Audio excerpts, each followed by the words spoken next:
And I just want to point out that sometimes during blizzards, that's closed longer than it actually was for the flood with the snowstorms we've had over the past history here. So we do have a plan in place. We have implemented it several times, either all of it or part of it or some of it.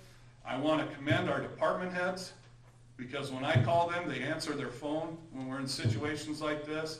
Technically, I am over top of them on the flow chart of what we need done. They know their jobs, and I was talking to Rex as we were looking at damage and trying to see what we had for damage. On that Saturday, I had the mayor with me for an hour. I had Rex Knapp with me for an hour. I was on the phone with Jason several times. We got a little cleanup on the golf course yet, but all our other facilities we got taken care of. We saved the airport terminal from flooding. We saved wastewater from flooding. That is our job, to maintain critical infrastructure for this city. We don't sandbag homes. We don't give people rides to go to the grocery store or buy a bottle of wine. We take care of emergency situations. And that's how we handle things, and that's how they got handled. We did get sandbags for some personal people that were worried, and they sandbagged the house down on the north end. That was done through our emergency manager, Dwayne Woloff. We were in constant contact with him, the weather service and everything. So I just want the folks to know in town, we're on top of it all the time. I slept about 20 hours that week is all, and we take care of business and get things handled. And I want to reassure them that there is a plan, and we've implemented it before, and it's proven itself so much now that we've had other communities personally ask myself to get a copy of this plan to set one up in their towns as well. Any questions I can answer? From anybody? Any concerns? Just good work. Just one thing to add is, like Dave said, I got to go around with them, and I said it to Dennis on the radio too. What we've done in the last 20, 25 years I've been sitting here made it so that we didn't have significant property damage. Because when we're at 27 feet, and the all-time record before was around the 26, we had damage at 26 before. We didn't have a lot of damage at 27, so yeah, there's a lot of water. Sometimes we moved it to where people don't want it, fields, Little League, sometimes around the airport, those kind of things, but it didn't go in people's basements, and that's what we're supposed to be doing. When you get that kind of flood and you only have to close 2 streets in the whole community, that's pretty impressive. Now, as Rex said, we've done a lot of retention ponds, and I give the late Scott Lango credit for some of that. We've done a lot of retention ponds, we've done a lot of dikes, a lot of berming and things like that, and nobody likes to spend money on holes and dirt sometimes, but this saved a lot of money by making those mitigation things. We learned from 13 when we pumped with a fire truck for 3 hours out at the airport to save the terminal. We needed to fix that berm higher around there, and we did. And then we only had to put a little bit on the taxiway, and we didn't get any water into the terminal or into those hangars. It surrounded them, but it didn't get into them. So those kind of things cost money, but that's why you mitigate and do these plans, and that's why we update these plans every 2 years. I got a question. About 2 years ago, it was proposed to put in a secondary road out there by PGA, real close to Rex Winkle's house, and we argued and defeated the fact that that road shouldn't be there. Would have that road helped this? I didn't think so. No, that road actually would have been on the other side of the flood And water as well. that was our argument for denying spending that kind of money. I was just curious how that panned out. Yeah, so Clark, that would have been on the other side of the floodwater. Yeah. Now, some people argue that road needs raised. That road is made to flood. That allows the water to move where it needs to. Exactly. If you bring that road up, and I realize. you will back up water into basements on PGA Drive or Turnberry or Ryder Cup. But also, if you want to put a huge culvert through there, you have to remember, like Rex said in May, if we get the corn stalks and the no-till and that culvert plugs, you get the same thing. So you'd almost have to bridge it from the current bridge all the way to the curve at that lift station to let that water do what it's naturally going to do from the Willow and the Floyd pushing together right there at that one spot. Yeah, and I'm not even willing to go into all that. I just wanted to double check and make sure that my memory was correct. You are correct. That road would have not helped our situation. You are correct. So I'm fine, good. And the key is we have access for fire and ambulance. We have access on the east with our gators and our rangers and the ambulance and using Cruz's driveway, which they have no problem with. And our bigger fire trucks, if you guys have ever watched the news in North Carolina during the flooding and stuff, you'll see fire trucks driving through water that deep. They're made to do that. Now, the reason we blocked that road, as the mayor said, is for public safety. I don't want somebody in a car or a high school kid trying to get to school getting swept away. Turn around, don't drown. But that $1 million ladder truck will drive right down that road through that water, and it won't phase it a bit, and we're gonna pull right into PGA Drive like we will this afternoon in normal conditions. So everything was covered. We have discussed Thank you. just one thing, I think, that, and talked to Kevin and Dave both about this, is that, you know, when we see the 2 o'clock in the morning that, you know the water's gonna come, there's an emergency, text that can go out from the police department, fire department, to all the residents in the area. And I think we're gonna try to figure out how to get that. There is 2 different ways. There's Plymouth Alert, which is through the emergency manager. It's on the Plymouth County website for the Plymouth County, Iowa. And you can sign up for Plymouth Alert. It will tell you the details and the flooding and what the river is. And then, of course, we do put it on social media. We do put it on the radio. Dennis had some great pictures from up north, which helped me make evaluations on how much water we were gonna actually see when he was up north and took those photos on Clem. We did live interviews on Clem. Rex even did one that Saturday or whatever. So, I mean, we try to keep that posted. So go ahead, Kevin. And I agree, and October 8th, we have a public safety meeting, and we're gonna talk about just that, so it's in the works. Yeah, some way to set up so that the, whatever, 80 households or whatever, Right. just get a text. Now, that doesn't mean that they're gonna recognize it, that doesn't mean they're gonna do anything, but it's another avenue for people. You know, the biggest thing you got is you got 150 people either going to work and or schools, and kids going to schools. And, when they find out at 7 in the morning it's closed, it was a little bit busy that morning trying to figure out what to do, to say the least. Right. So if we could get, even if you got a text at 5 in the morning, you didn't recognize it, you didn't get it done, you still got a text. And the water came up so quickly. And it did. It came up fast, and we can do that text and Corpus in just that area, even that Plymouth Alert, we can do that. But the key thing here I'm gonna mention is, if you're told, you have to heed it. If you Understand? don't heed the warning, then if you're standing there crying, help me, we will help you, but you gotta heed the warning. And Kevin and I will always err on the side of caution.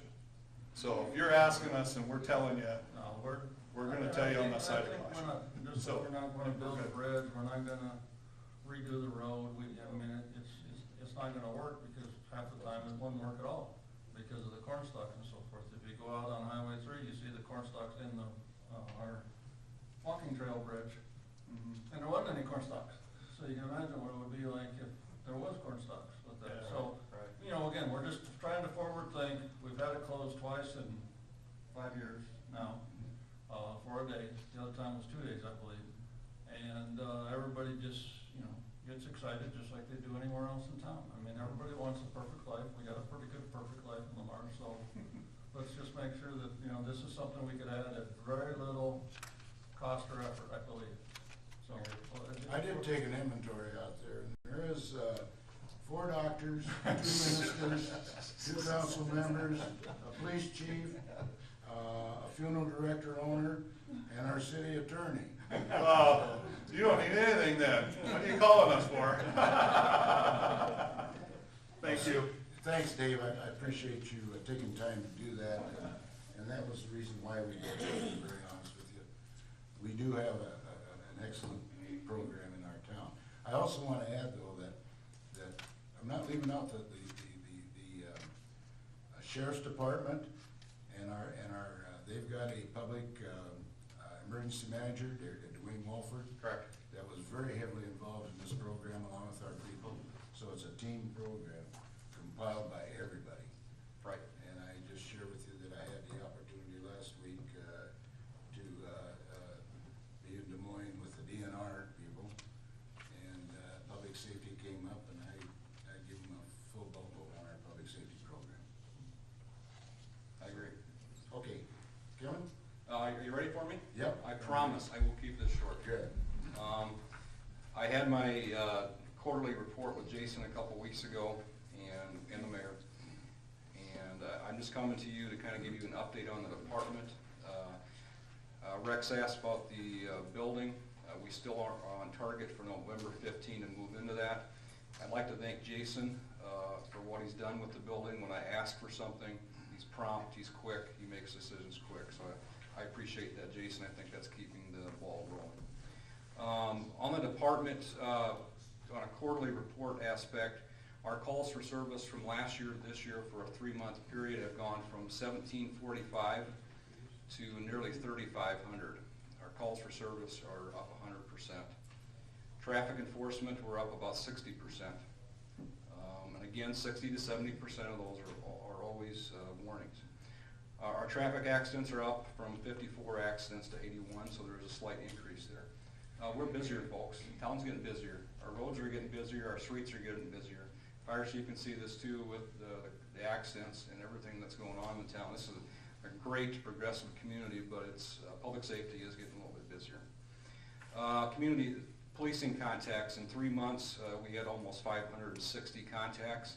That's something that we created when I took over. Those include patrol checks, business walkthroughs, that's our school walkthroughs, and the programs that we offer in the community.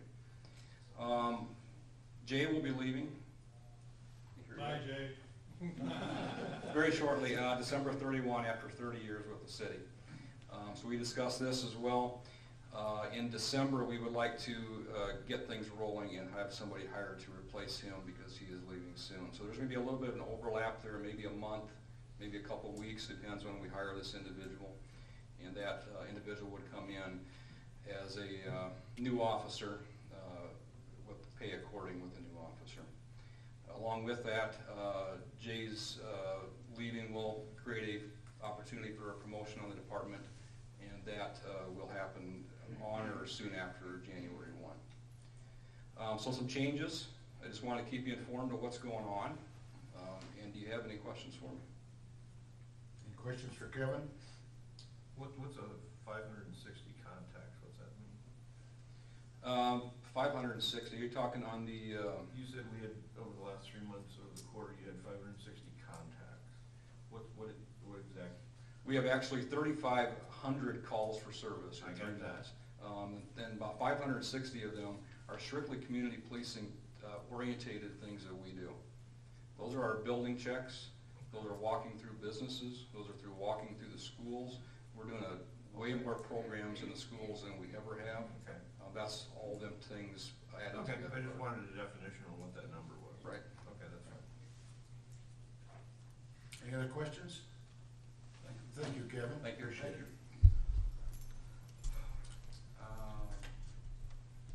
Before I open the discussion again, Bev and Dennis, I just assume that you're gonna get this message out on our emergency program so that our citizens in town will be well aware of what we're doing.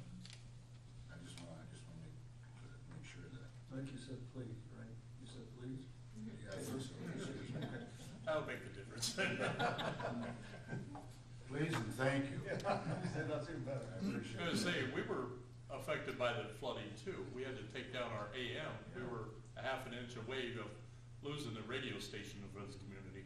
Right. It was, got up to over 3 feet deep right out there by Highway 60 area where our tower is at. And another inch of water and you wouldn't have had a radio station in this town. Really? Yeah. We appreciate what you're doing.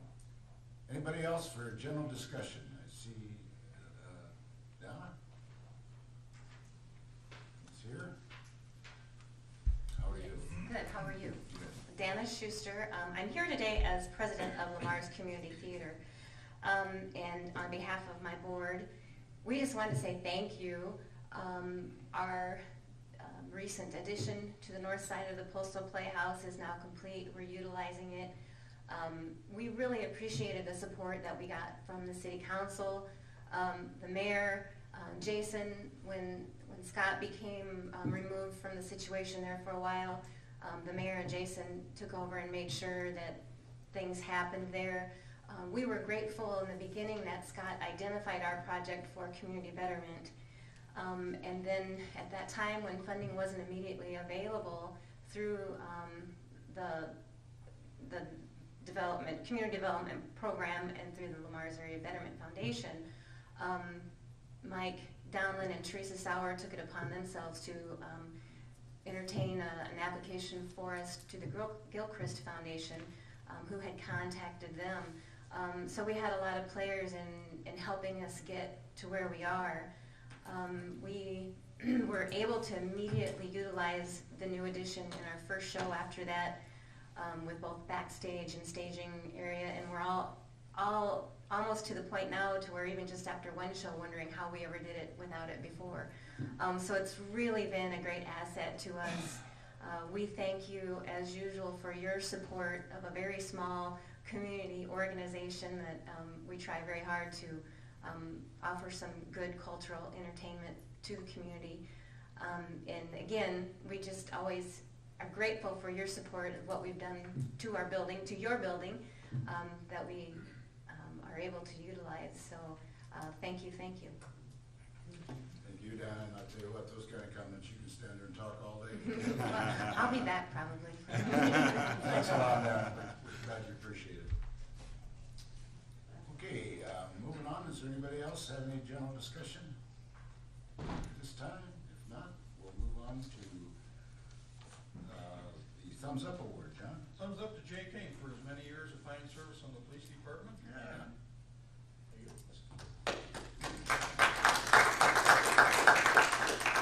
And thumbs up to all city departments again for keeping us safe and well informed during the recent flood. You bet, I agree. Clark? Ditto. Steve? Like that, he said. Rex? We had a nice community event on Saturday night. Menu Masters raised 44 grand for the community school. That's a tremendous event, and now that means we are over $250,000 raised at that event over 8 years. I think that all kudos to people that did it, put forth time and effort, and it's what makes Lamar a great place. And I've already said the other one, which when I drove around with Dave, and like I told other people, if I drive around with Dave, that's usually not a good sign. It's not a good thing if I'm in the passenger seat with Dave. But we went around and saw the flooding, and I've been here when I've walked through basements and backyards flooded before his chart back in, I think it was 03 or 05, and a couple other times, and at least this time we didn't have to do that. So I'm very grateful that all the things that we do make a difference. It doesn't always seem apparent when we're doing it, but it does make a difference. So thanks to everybody again. Okay, Kenny? Pass, thank you. Thank you. Okay, moving on to the consent items. All items listed in the consent agenda will be enacted by one motion. There will be no separate discussion on these items unless a request is made prior to the time council votes on the motion. Today we have 4 of them. Approval of September 18th, 2018 regular meeting minutes. Number 2 is a list of bills of period ending 9/30/18. Number 3 is a renewal of the liquor license, LaFesta, Shara, and KC's. And number 4 is Kellen's Big Acre Edition. Is there anyone want to pull any of these before we vote on them off of the council? Motion approving consent items 1 through 4. Second.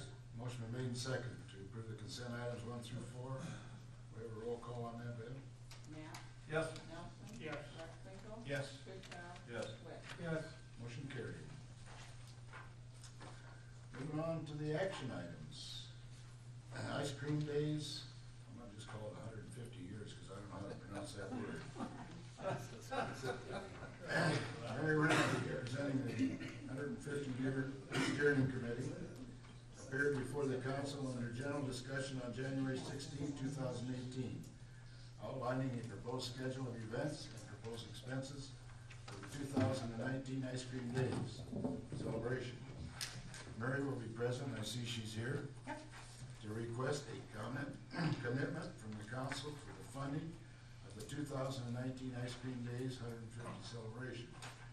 Much of the cost is up front to reserve spaces and pre-order items. Some of the events will generate minimal revenue. Excuse me, the staff recommendation of the administration recommends to the council to increase the city's contribution to the 2019 Ice Cream Days celebration to a maximum of $25,000. The financial impact is that typically the city contributes $7,500 towards the ice cream days out of the hotel motel tax in the annual budget.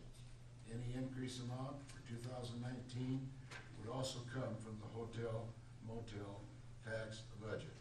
I do know personally that Mary has put a lot of work and time and is organizing this program for the great year of 150.